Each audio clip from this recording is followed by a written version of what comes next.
Well, lately it's been an unrelenting barrage of bad news for President Obama. So one must ask, is the ship of state sinking?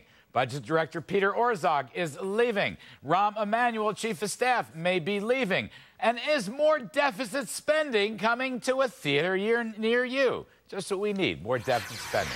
Joining us now to kick this around, Richard Socarides. He's Democratic strategist, attorney, and former senior advisor to Bill Clinton. He's along with Reuters money and politics columnist, our pal, James Pethokoukis. All right, thank you, gentlemen. So, Richard, the economy's not going well. This General McChrystal thing comes crashing down. The war in Afghanistan is not going well. Orszag is leaving. There's rumors Rahm Emanuel is leaving. I just want to know, it's a friendly question, Richard, but I'm sure you can help me. Are they fleeing? Is the ship of state sinking, and are the little ones jumping ship?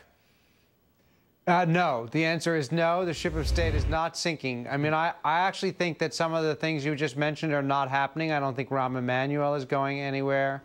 I think that Orszag, you know, he's got one of the most crushing jobs in the government, and I think, you know, people thought he would stay for 2 years. He's getting married later this summer. I think he's leaving. I think this is, you know, that's pretty customary. I actually think that the president, you know, who is dealing with an unprecedented number of simultaneous crises, is doing pretty well. I think he had a good week last week. I think next week you'll see the hearings on the Kagan nomination will begin.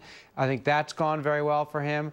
I think certainly the stuff with BP last week with the escrow fund, certainly helped by Congressman Barton's comments. I think things are going better for him, and I think things are coming together. Really. All right, Jimmy P., before you jump out of your chair, I want to give you a spot. Richard says things are going swimmingly for the president, and the ship of state is not going into the ocean. What's your take? Listen, he's running out of time. His polls have completely turned around since his oil spill started, and now he faces the prospect of losing one, who knows, maybe both houses of Congress in this November election. His polls are turning around? What do you mean? Absolutely. I saw the New York Times poll today on specific issues. Looks like his polls are going down. No. That's right. That's right. Well, listen, he was back up to about 50%, and then when the oil spill happened, now they're sinking again. Gallup has him down in, 46, 47%. That's the kind of level that usually results in huge losses in the election. And his administration so far has been giving speeches and sort of running these preset plays. Do health care, do financial reform. Well, guess what? Now he has to ad-lib. There's a lot of problems coming all at once. And we'll see what kind of leader he is. Listen, Richard, I think, you know, Richard, let me ask you, I don't want to get caught up in the polls and stuff, but I do want to ask you. The poll numbers have not really been bad. I mean, the poll numbers have been pretty consistent. You would expect him to go down a little bit in the middle of all this that we're in the middle of with the oil spill and everything, but the poll numbers have not been that bad. A lot of people expected him after the Oval Office speech to get a big bump up. He did not get that. Some people see that as a fiasco. But look, let me just go into this.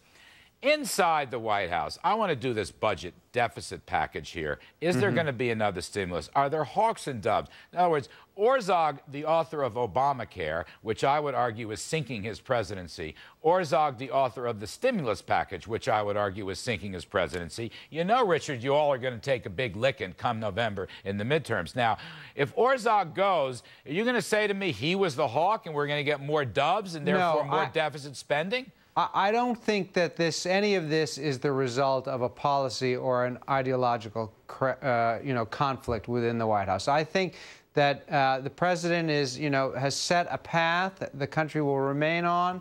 I think the economic numbers will get better. I don't think that the midterm elections are going to be as bad for the Democrats as many others do.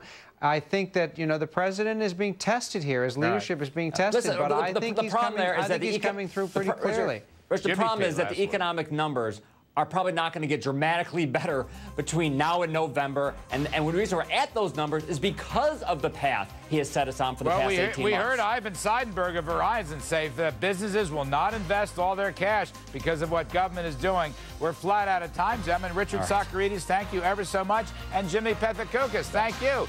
Coming up, my last word. Please stay. Be right back.